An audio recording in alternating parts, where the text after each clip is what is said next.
Bob, and I will find you. There you go, Bob. Fire away. Hi, Mike. Can you hear me okay? Yes, Bob.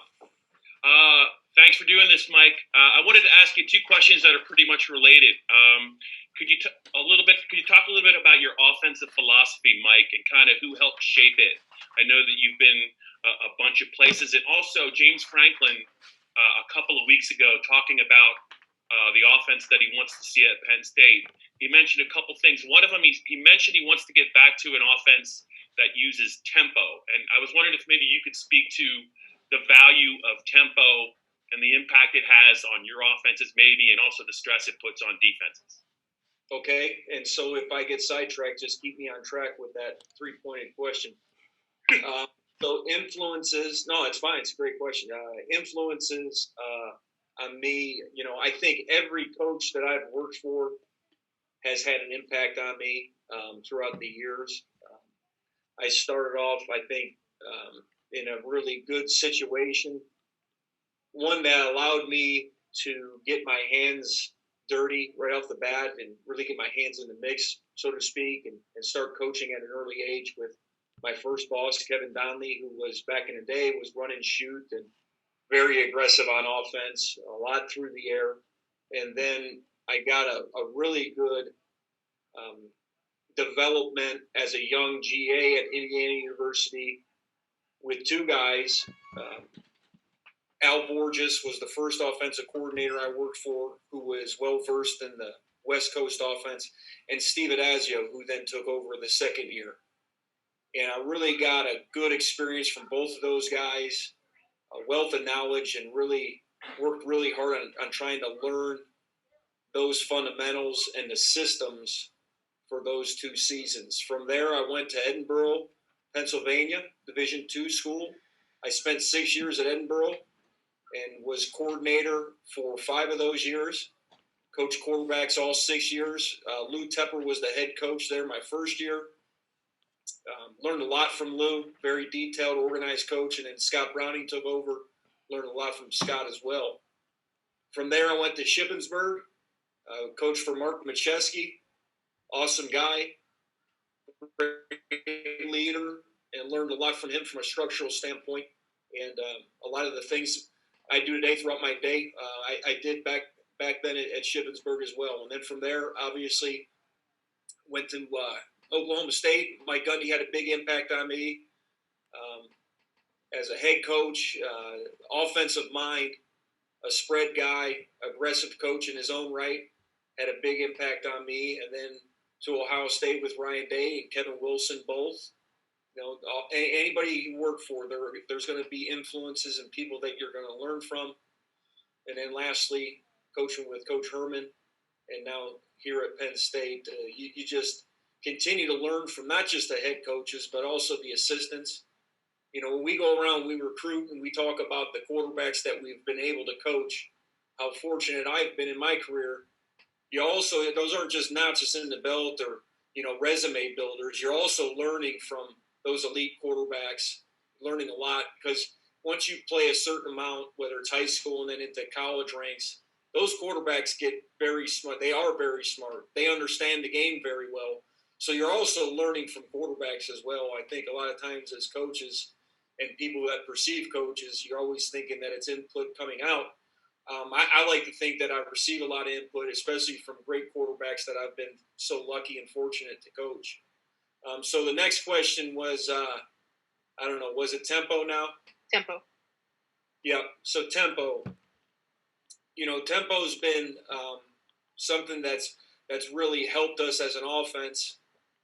And when you're dealing with trying to run an offense that has tempo in it, the question that you asked was why tempo? What does it do for you? And it can harm you if you're not careful and don't know what you're doing. But the things that are good about tempo are you try to minimize the amount of communication that the defense can have in between snaps, because there's plenty of that based on your alignments, based on where the back is, based on whether it's 3-by-1, based on where the ball is in the middle of the field. So you're trying to really handcuff them into minimizing how much information they can communicate in between each plays from position to position. They got to get their strength, they got to get their call, and so you're trying to minimize that. You're trying to exhaust them. Okay, you're trying to wear them out and get them huffing and puffing, and so it's an equalizer. It just you exhaust and you eliminate communication. Those are two main goals. Try to wear them out.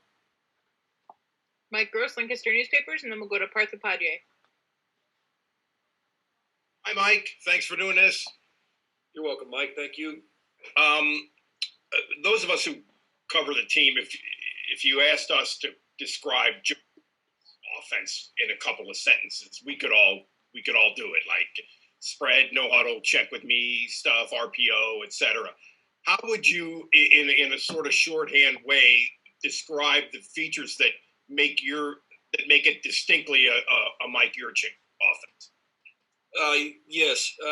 So it's not going to be a Mike Yurcich offense. It's going to be a Penn State offense. It's going to be an offense. There's three keys to it, really. Traits, if you will. One, physical. We want to be a physical offense. Two, we want to be a smart offense. Three, we want to be a skilled offense. We're going to be a talented offense, obviously, from the players that we're able to recruit here at Penn State. But we want to be tough, smart, and skilled. Tough, smart, and skilled. And so when we line up, the most important thing is our players, how we line them up in formations and how we get them matched up. And lastly, it's plays. So players, formations, and plays. And, that's been the key to our success, having a physical mindset. And there's the game hasn't changed in over 120 years or however long it's been playing. It's still one up front. We got to be physical up front. We've got to do a great job recruiting up front. And then we have to put speed on the field, playmakers. We got to have a guy behind the center that can make decisions and be accurate with the football. What kind of quarterback is that? We've won with all kinds. Guys that can run it a little bit better than some, but the most important thing is we have to be able to throw it accurately. We have to be smart. We have to be tough. We have to be good leaders at that position. And we have to surround them with really good playmakers, guys that can make plays in space. Partha Padre, Center Daily Times. Ben Jones, you're next. Hey, Mike, appreciate the time. I want to ask you something about the quarterbacks. You touched on it a little bit earlier. It seems like kind of everywhere you've been able to kind of mold these elite quarterbacks, whether it's, Mason Rudolph at Oklahoma State, Justin Fields at Ohio State, or even, Sam Ehlinger last year. With kind of the struggles that, Penn State's quarterback room had last season, what gives you confidence that you can kind of continue, your path of success here with the quarterbacks? Well, it's always a challenge, and you never want to think that you figured it out. So I take a humble approach, I'd like to think, into each job. I think we have to understand a couple different things at that position. What's really important is that our eyes have to be right and our feet have to be right. And if you have those two things going for you on each play, then you give yourself a chance for success.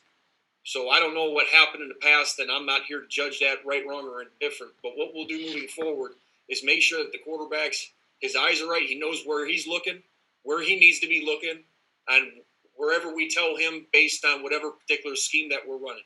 So his focal point and his eyes are disciplined, and he's always steady with how he progresses through his progressions, how he moves through his progressions.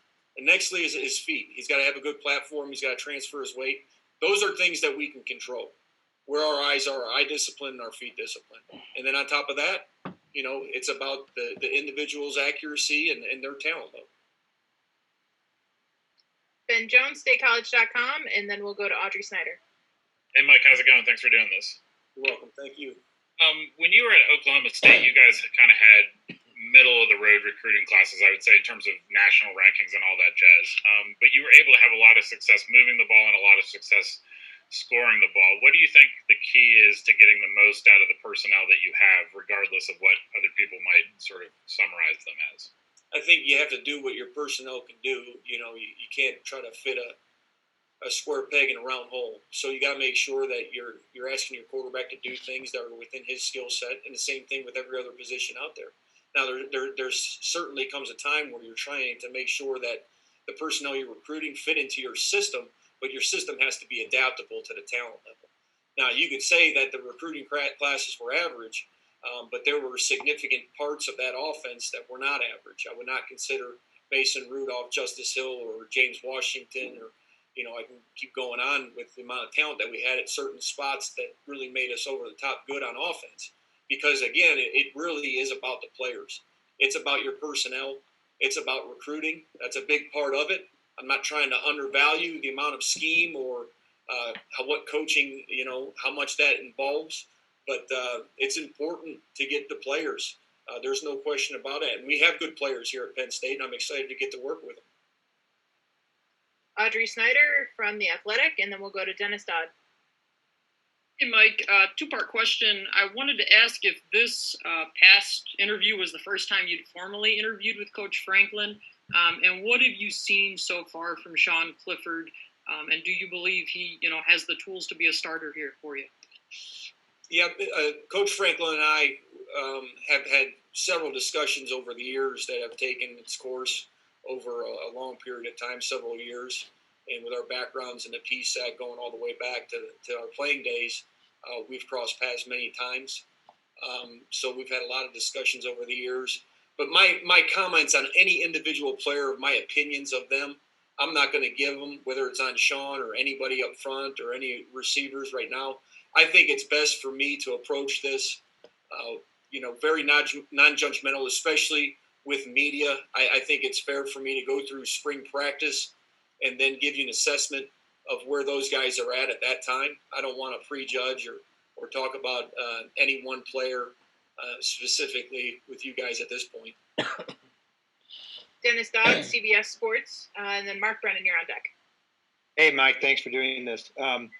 From an offensive standpoint or from a defensive standpoint, these defenses as a whole aren't going to stand still for the spread and what it has, been over these last few years. How much do you self-scout just to try to stay ahead of the curve with defenses trying to crack the code on the spread? Yeah, you got to do a bunch of it. It's got to be weekly, Dennis. Self-scouting has got to be something that's within your, we have scouting reports every week that come out, but our young GAs and analysts will also provide us information on the self-scout as well. So it's very important that we are aware of our tendencies and each week try to break those and complement whatever it is that we're showing to the defense. We have to be very aware of that. And so you're right on. I mean, the most important thing about an offense, or one of the most important things about an offense, is that you're complementary. So whatever it is that you're showing and have a tendency towards doing, you have to be able to anticipate what the defense is going to do and then be able to attack that adjustment. So you have to anticipate things coming down the road at you from a schematic standpoint. A lot of that is uncovered through your self-scouting reports. Mark Brennan, Fight On State, and then we will go to Mike Persak. Hey, Mike, welcome to State College, and I hope you're enjoying the northern weather again. Oh, yeah. Feels great, man. Hey, I understand you don't want to talk about individual players and their talents and whatnot, but can you speak to the importance of getting Christian Valu in as an early enrollee, given where you guys are with the transfer portal, and then the importance of this spring practice overall for him and all the quarterbacks? Yeah, I think for any new quarterback coming in, it's nearly impossible to play as a freshman without any experience in that first spring of an early enrollee, which Christian will have. So it gives him a chance. It'd be very hard to be a backup or even to be able to contribute as an early guy coming in without that first spring. So for him to come in early, it gives him a really good chance to get a leg up and to learn the offense and to be well-versed, to give him a chance to compete in the fall for the position of being a backup or being able to make sure that he's, maybe one snap away and can be, a really good contributor for us, or maybe being the guy. So it's critical that guys come in early nowadays, and our early enrollees, it just helps the process, especially when you're in a situation like we are with only 3 scholarship quarterbacks. And I'm not sure I heard the second part of your question there. Let me pull him back up. Go ahead. I'm sorry. It was just the importance of spring practice for your quarterbacks in general with a new system. We saw last year Penn State didn't have a spring practice, and I think James said that was very difficult. Thank you. It was difficult on all of us. We didn't have one at Texas last year either, and everybody was kind of in the same boat. It's just a matter of reps, and I've said it before. It's like anything that you're trying to get good at in a skill level, whether it's playing the piano or it's playing quarterback. The amount of reps that you have at it, you're gonna naturally improve with the amount of time on task. So I don't know how many reps that is. Over 200 reps, say, in team and 7-on-7, you can't get that back. There's no way you can make up for it, because if you try to make up for it on the other end, the receivers, there's only so many reps to go around because of recovery and what you're trying to do and save legs and make sure the guys are fresh, and you don't want to put anybody at injury, at risk for injury. So the reps are very precious, and they're few and far between, and you have to maximize each rep that you get, whether it's a mental rep in a meeting, which we've learned are so vital nowadays, especially in the day of Zoom, being able to meet virtually, how important it is from the mental side all the way to the physical rep of it. Mike Persak, Pittsburgh Post-Gazette. Donnie Collins. Hi, Mike. Thanks for doing this. I'm curious what the acclimation process has been like for you in terms of getting familiar with the players. Have you already gotten into past film? Are you waiting for spring practice to get first impressions from the guys? How do you go about doing that? Yes, sir. So great question. The first thing you want to do is really get involved with what we're going to run and make sure all the coaches are set and we're organized from a coaching staff standpoint. I know these players are chomping at the bit to learn our schemes, and we're starting to meet with the players to install our schemes. But we want to make sure that we've got all of our T's crossed and I's dotted, and we're organized as a staff, and that just takes a lot of hours and a lot of communication, a lot of meetings. So for the first 2 weeks on a job, it's been a lot of staff meetings daily. And on top of that, you're trying to recruit your butt off and stay on top of that. So it's been a juggle between installation and the recruiting aspect of it. And then you're trying to get to know your players at the same time. So there's been a lot of communication and a lot of meetings, and it's been a bunch of fun. You're great people here, and if this is what you love to do, so it hasn't been one day of work yet, so it's been fun. Go to Donnie Collins, Scranton Times-Tribune, and then we'll go to Rich Scarcella. Hi, Mike. Thanks for doing this. Your relationship with James, how far exactly does that go back? Did you play against him in college, and what do you remember about the early days when you were first getting to know him, and how has that relationship kind of lasted through the years? I can't remember the first time we had contact. I really can't. Several years ago. But I did not play against him. We did not play East Stroudsburg when I was at California, Pennsylvania. So I didn't get the pleasure of lining up against him. But I think he was graduated anyway by the time I got to Cal PA. But no, just the relationship has grown over the years. Like minds, talk a lot of football and see a lot of things the same way with regards to the philosophy of football and coaching. And I think, from my standpoint, admiring what he's done, his body of work, very impressive. And obviously, in this business, try to get to know rising stars and superstars in this profession is what you try to do. And just obviously networking is a big part of it. And I think there's a mutual respect there. And the most important thing is with that relationship is that we see things eye to eye, and there's a parallel kind of vision as far as offensive philosophy goes. Rich Scarcella, Ready Eagle, and then we'll go to T. Frank. Hi, Mike. Thanks for doing this. Two questions about your track record. One, why are downfield plays such a big part of what you've been running, and why are they important to you? And secondly, in an ideal world, are design runs by the quarterback a big part of what you've done over the years? First part, explosions are huge in this day and age as far as what correlates to wins. So 3 things we really look at, Rich. 1, turnovers, minimizing the turnovers, winning the turnover battle, always giving the defense a long field, especially our defense here at Penn State.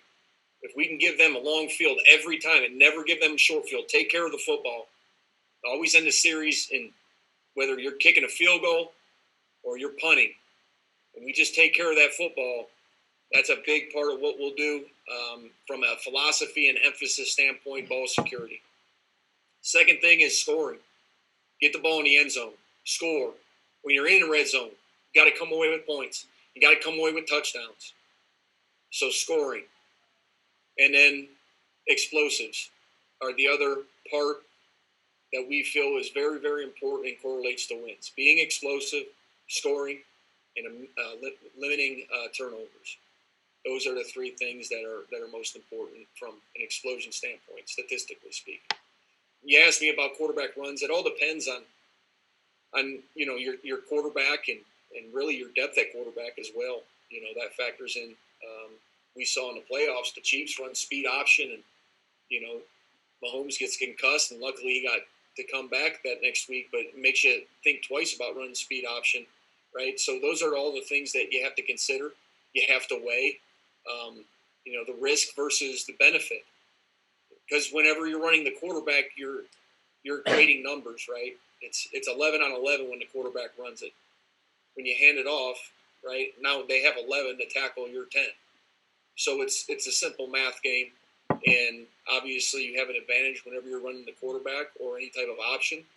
So that's the game we play as coaches, trying to contemplate, the risk and reward of running the quarterback. Thomas Francarius, Pin Radio 1450, and then we'll go to Neil Rudell. Mike, good to meet you. Yes, sir. Thank you. I just want to ask you about those explosive plays you talked about. 2 of the last 3 years, your quarterbacks under your tutelage have been in the top 20 when it comes to, the overall number of completions over the middle when it comes to intermediate and deep passes. Is that by design, and is that a part of something that you believe in when it comes to getting the ball down the field for your pass offense?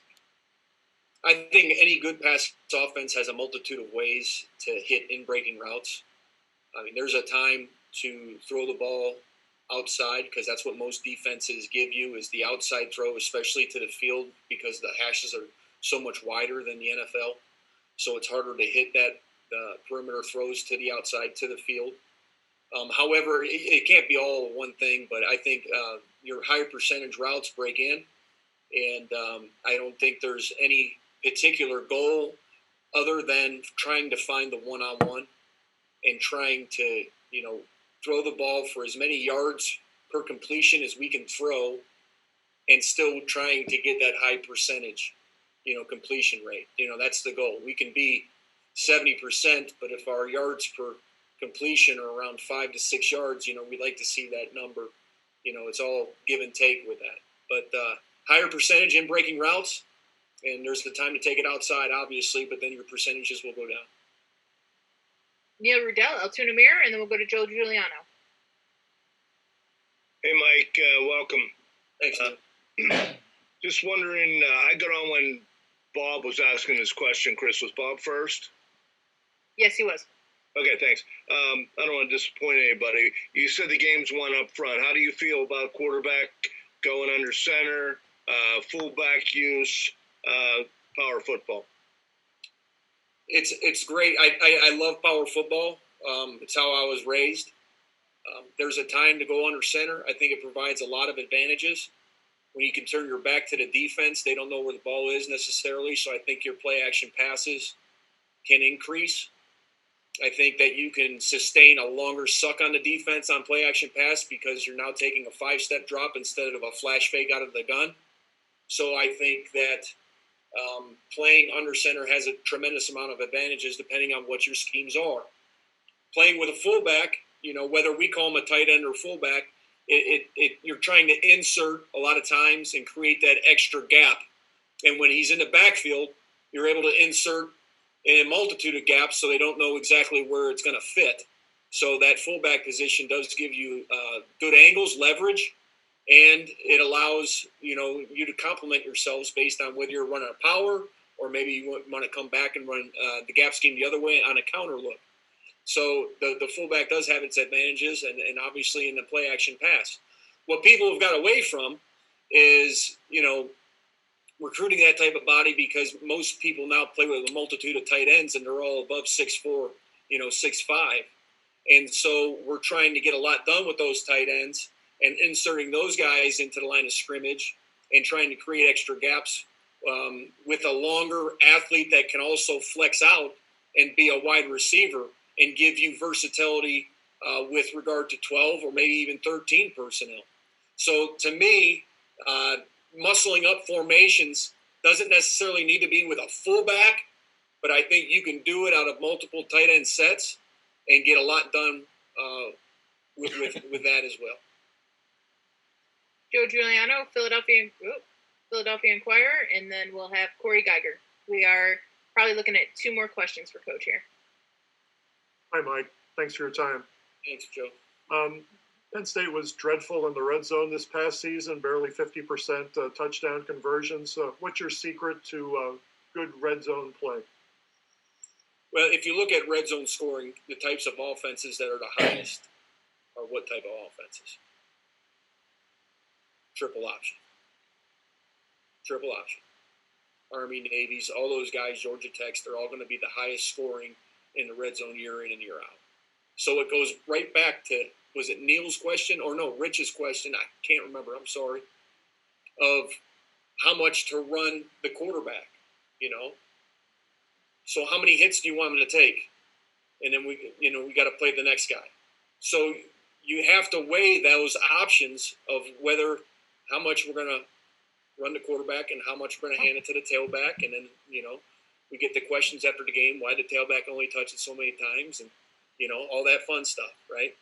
And so and when you get in the red zone, they have less space to defend. So there's more people in the box. So it's harder to run the football. And that's where quarterback runs give you the best advantage of scoring points down there. You also have to be very efficient in your play action pass down there. And then it's all about body types. It's about matchups down there. That's, to me, what makes good red zone offenses is you're asking your players to do what they do best, and you're trying to set them up in the best matchup that you possibly can get, however you're formation them. I think it's important to identify what coverage they're in, maybe man or zone, and try to get yourself into the best play that you possibly can be in. I think those things help you in the red zone come away with points. Our last question today will go to Corey Geiger, Nittany Sports Now. Hey, good afternoon, Mike. Can you tell us any differences you've noticed from the things that you do with Big Ten defenses versus Big 12 defenses? I think it's kind of, without going into too many, football talk or jargon. I mean, they're either going to play too high and you're going to try to run the football, or they're going to play one high and they got too many guys and you're going to have to run option, or you're going to have to throw the ball. And then sometimes you're going to say, to heck with it, we're going to run on the extra guy and either make a miss or run through him. And there's a time for that too. But basically, it's the same thing. There's 8 gaps. You got to try to fit all 8 gaps. If they're playing 2 safeties high or down the gap, run the ball. There's a lot of carryover conference to conference, defense to defense. I think a lot of people, are multiple in the fact that they can play 3 down and 4 down and be able to interchange throughout the game of what front they're giving you. So it makes you communicate all that much more, and it makes your job more difficult from a run fit standpoint, from your blocking rules, all the way to your protections. And so the game really hasn't changed. I mean, it's a little bit different, but there's only 2 coverages you can play. It's either man or it's zone. It's either 1 high or 2 high. Coach, thank you very much for your time today, and appreciate everybody joining us. Thanks, everybody, and we'll have the video out